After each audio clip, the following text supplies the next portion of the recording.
が3回生、単に27の時、師匠はその大学の図書館司書の職に就いていた。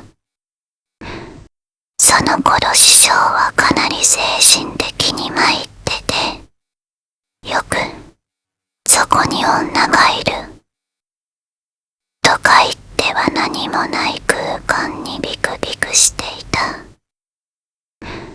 俺は何も感じないが、俺は師匠より霊感がないので、師匠には見えるんだと思って一緒にビビっていた。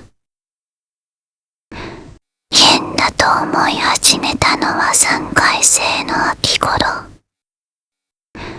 師匠とはめったに会わなくなっていたが、ある時学食で一緒になって同じテーブルに着いた時、後ろの席、何人見えると言い出した。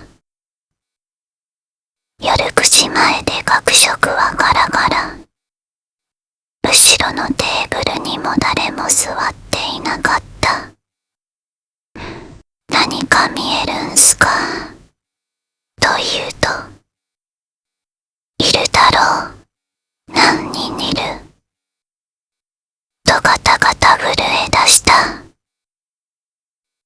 耳鳴りもないし、出るとき独特の悪感もない。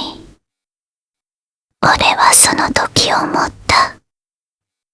疲れてると思い込んでるのでは。俺は思いついて、大丈夫ですよ。何もいませんよ。と言うと、そうか、そうだよね。と安心したような顔をしたのだ。確信した。霊はここにいない。師匠の頭に住み着いてるのだ。発狂という言葉が浮かんで、俺は悲しくなり、無性に泣きたかった。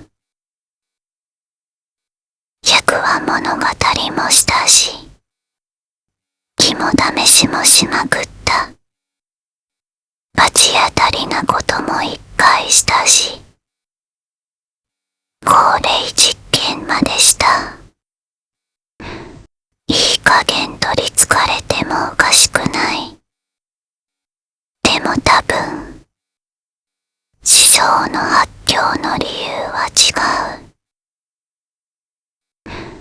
食事をした3日後に師匠は失踪した。探すなという置き手紙があったので動けなかった。師匠の家庭は複雑だったらしく、大学から連絡が入って、オパとかいう人がアパートを整理しに来た。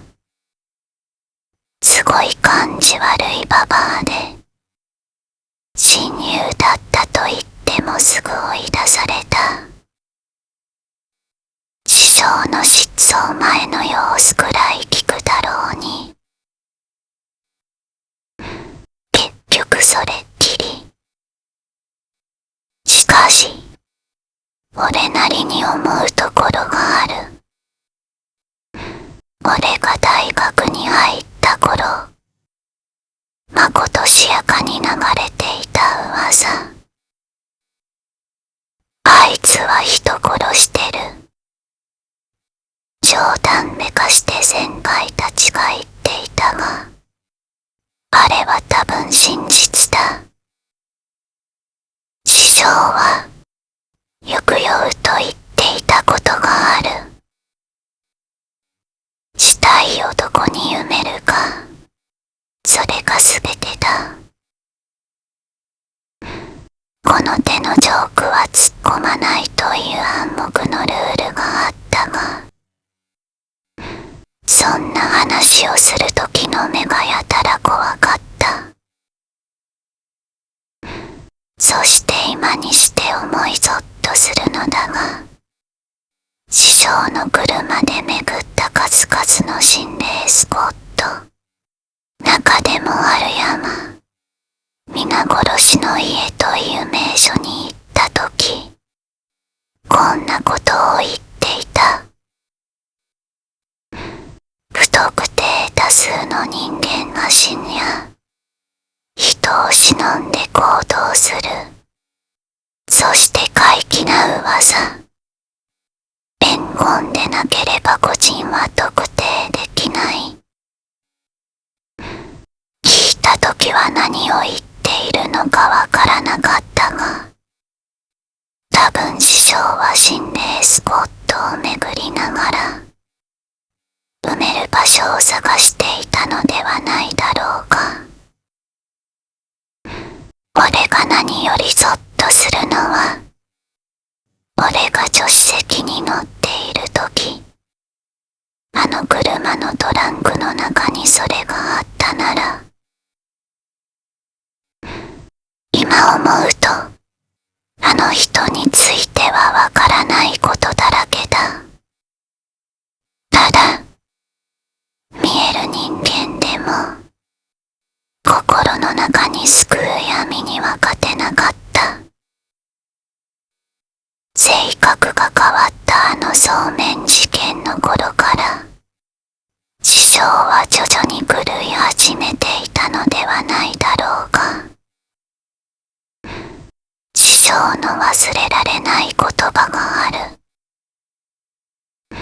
俺が初めて本格的な心霊スポットに連れて行かれ、ビビりきっている時師匠がこう言った。